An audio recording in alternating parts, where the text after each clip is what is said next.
क्या मामला हुआ है आज? आज मैं लगभग 11 बजे कक्ष संख्या 16 में कक्ष निरीक्षण कर रहा था। बच्चे एग्जाम दे रहे थे, तब तक संजय तिवारी जी पहुँचे और कहे कि आप जो हमारे खिलाफ एसपी साहब को बार बार दरख्वास्त दे रहे हैं मुकदमा दर्ज कराने के लिए, उसको वापस लो। तो हमने कहा मैंने भैया जब सेवा में लगातार सेवा में हूँ और आपने मेरी सेवा पुस्तिका लिख दिया कि आपकी सेवा समाप्त की जाती है, जो कि आपको अधिकार ही नहीं है, लिखने का अधिकार केवल प्राचार्य को है। आपने लिख दिया है, वो जो कूट रचना है वो गंभीर है, इसलिए मैं FIR दर्ज करके रहूँगा। असल एसपी साहब ने 6 तारीख को आदेश कर दिया है इनके खिलाफ मुकदमा दर्ज कराने के लिए। तो वही उसमें सुलह करने उठाने मुकदमा, इसलिए हमारे पास दबाव बना रहे थे कि नहीं करना। फिर क्या सर दूसरी बात बताइए, आपने बायो बच्चों की फीस डियास को क्यों दिया? उसमें भी मैंने कहा कि डियास भी परसों कॉलेज आई थी, बच्चों ने शिकायत किया कि हमसे 4 गुना फीस बढ़ा कर ले लिया गया। फीस केवल है लगभग 1300 रुपया और 4500 रुपये ले लिया गया है। तो डियास में कक्ष में था, हमको कहा कि कुछ रसीदें बच्चों की दे दीजिए, इनके खिलाफ कार्रवाई करें, बच्चों को वापस कराएं। तो कहा तू बड़का नेता बन था।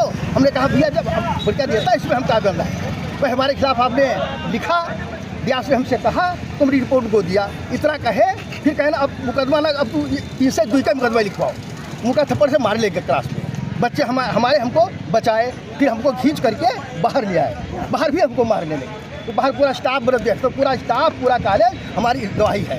और हम प्रशासन जो हमारे ऊपर आरोप लगा रहा है कि मैं बच्चों को भड़काया हूँ, मैं सूर्य की तरफ खड़ा कर कहता हूँ यशो साहब सरासर झूठ बोल रहे हैं। मैंने किसी बच्चे को नहीं भड़काया है, बच्चे हमारे प्रेम में हमारे पीछे दौड़े हैं। यशो साहब हमको डरा है, धमका रहे हैं कि आपको जेल भेज देंगे, बच्चों को जेल भेज देंगे। अरे कैसा यहाँ पर ये क्रोध है, वो जो हम ही को खुद वाले डरा है कि आपको जेल भेज देंगे, बच्चों को जेल भेज देंगे। अरे भेज दे हमें जेल, आपको तो नहीं मार पाएंगे। अरे संजय तिवारी से कतना दिखाएंगे, ये कोतवाल भी संजय तिवारी के द्वारा बिका हुआ है। हमको झूठा उल्टा कर कह रहे हैं कि तुमको जेल भेज देंगे। ये कैसा न्याय है? यहाँ के कोतवाल उल्टे हमको कह रहे जेल भेज देंगे। अरे भैया न्याय करो, मीडिया वाले न्याय करो। यहाँ के कोतवाल संजय तिवारी से बिके हुए हैं, हमारी मदद करो। कोतवाल जैसे कि बिके हुए हैं, तो ये आप प्रार्थना पत्र लेकर SP ऑफिस कहाँ हम कोतवाल ये जा रहे हैं, हमको बंद करें। मैं कोतवाल ही जा रहा हूँ। संजय तिवारी से भी बात हुई फोन पे। हाँ, उन्होंने कहा कि उन्होंने आज आपको नोटिस दिया था अनुशासनहीनता का, और उसी नोटिस से आप नाराज होकर बच्चों को भड़काया। हम नहीं भड़काए बच्चों को, बच्चे हमारे प्रेम में कुछ समझ नहीं, मैं नहीं भड़काया।